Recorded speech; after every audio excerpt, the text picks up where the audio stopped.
baru Pak, saya ini baru anggota Komisi 4, dan memang saya lihat luar biasa kita. Kalau dari segi undang-undang kayaknya bagus saja waktu dibuat. Bulog, apa itu kemarin kita dari Medan, gudang Bulog yang begitu besar, satu butir, betul saya tidak ada. Mana itu penyerapan? Dana diberikan, duitnya beli impor, karena yang datang impor semua. Jadi dana yang diberikan sama Bulog itu bukan beli punya rakyat artinya.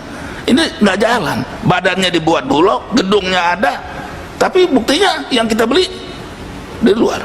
Semua provinsi sekarang setelah kami tahu datang kan impor. Nah, ini kan persoalannya bukan hanya Bapak saja yang rakyat ini terus terang cuman disebutkan di mulut aja berpihak pada rakyat. Yang terjadi di Rempang sekarang nggak lebih kurang juga sama. Itu orang dari zaman dulu sudah hidup di situ, pemilik di situ. Kita mengusir penjajah Pak supaya tanah air punya kita. Kalau kita membangun terus yang menikmatin orang rakyatnya, diusir rakyatnya, dibulldozer, gimana? Ini pikirannya begini. Yang hancur yang kecil-kecil ini, yang besar tambah besar. Ini kan kebijakan kita yang bikin. Integrator segala macam itu kan kita bikin peraturan. Ternyata malah dia ngatur mereka, ini keuntungan. Di mana letak kemerdekaan kita kalau segala kita diatur mereka, napas kita diatur mereka? Ini kan kesalahan kita, artinya kita harus cek ini. Saya setuju panja itu Pak, supaya kita bongkar ini. Jangan dikira kita bikin yang dengarnya nama udah hebat integrator begini, ujung-ujungnya nggak ada yang ngontrol. Kalau misalnya ditentukan 20%, nggak ada yang siapa yang ngontrol. Karena yang lebih ngontrol mereka kalau punya amplop untuk ngontrol itu. Undang-undang ini bisa dikontrol dengan amplop Pak di negara kita ini. Jadi jangan main-main bikin undang-undang. Kalau tidak bisa kita atur, sekarang mari cek di mana Bulog beli padi kita. Nggak ada, kosong, sebutir pun tidak. Bukan nggak ada Bulog, bukan nggak ada duitnya juga, anggaran diputuskan, tapi tidak dialihkan. Yang paling gampang adalah impor, berangkat sekali ribuan ton datang. Nah ini juga harus begitu. Jadi dalam nanti panja ini perlu diperhatikan Pak. Bapak-bapak ini yang punya semua keluhan, semua kesulitan, yang tipu-tipu mereka ngatur apa sampai untung bisa. Saya kaget juga. Anda sudah hidup di negara ini, Anda punya negara, Anda berusaha di sini, kok ada orang yang datang karena punya modal untuk ngatur hidup kita? Di mana letaknya DPR kalau gitu? Ini betul, emang betul harus ada datang. Kalau Anda betul-betul rakyat, kami harus diuntungkan, harus kami yang dibela, begitu dong. Nah ini kan tidak, badannya ada, duitnya ada, tapi yang dibeli yang di luar. Ini saya saksi hidup nih. Ini satu butir pun tidak ada. Memang nggak ada padi di situ. Nah, dan negara ini yang katanya berpihak, kadang-kadang juga lucu. Saya bilang udah lucu tuh. Berpihak kepada rakyat, semua mereka tahu bahwa memproduksi beras itu susah karena semua faktor produksinya kan naik semaunya, tidak diatur, ya kan? Pupuk, bibit, segala macam. Tapi begitu harga gabah, negara yang menentukan dan tidak pernah menguntungkan. Kalau dia ditentukan menguntungkan, saya angkat topi. Itu baru namanya membela rakyat. Apalagi kalau seperti kata Pak Jarod, yang punya rakyat kecil ini beli lebih mahal oleh negara. Iya, betul. Nah, baru jadi dia itu lebih bagus. Ini terus sampai ya, negara ini lebih senang ngasih duit langsung supaya mukanya naik. Ngasih duit cash. Padahal ini nggak ngasih, mestinya yang berproduksi ini yang dikasih harga lebih. Semua petani ngomong sama kita, Pak, daripada bantuan langsung, harga kopi kami dikasih, harga singkong kami, harga ini yang benar, harga telur kami benar. Itu lebih betul. Itu harus kita atur sebetulnya. Duit itu membeli, menghargai.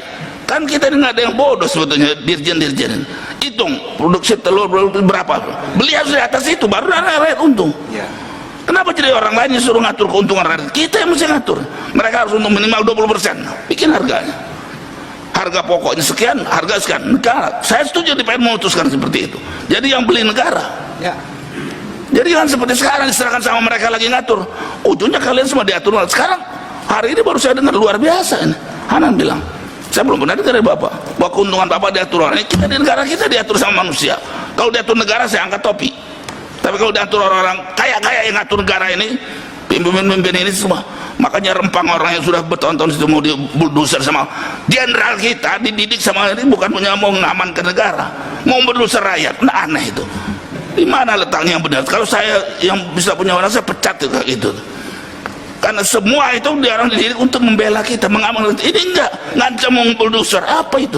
Demi si asing ini mau buka usaha.